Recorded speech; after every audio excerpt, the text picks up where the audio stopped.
रोता है दिल मेरा रोजे करके है तुझे यार।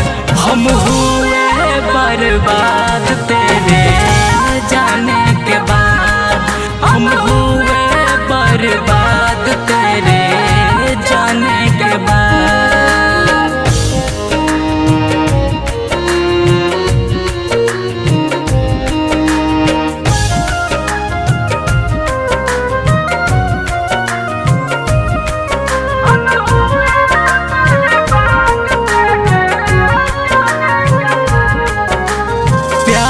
हुए पागल सब लोग कहते हैं, याद में तेरे खून के आंसू रोज बहते हैं।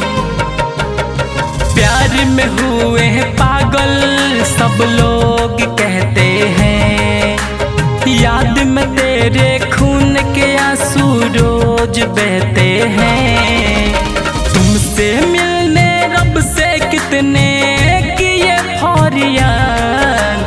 तुमसे मिलने रब से कितने किए फौरियान।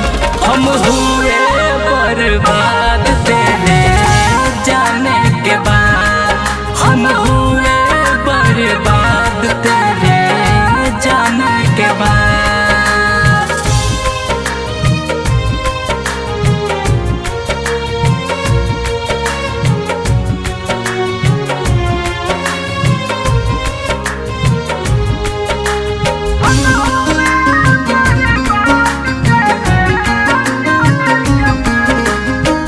कहते हैं प्यार मोहब्बत झूठे हैं, शिव मन मोही अजय भी हमसे रूठे हैं। सच कहते हैं प्यार मोहब्बत झूठे हैं, राज संसद अवधेश हमसे रूठे हैं।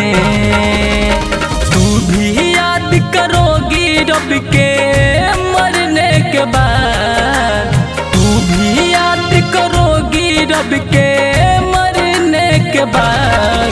हम हुए बर्बाद तेरे जाने के बाद, हम हुए बर्बाद तेरे जाने के बाद। रोता है दिल मेरा रोजे करके है तुझे यार।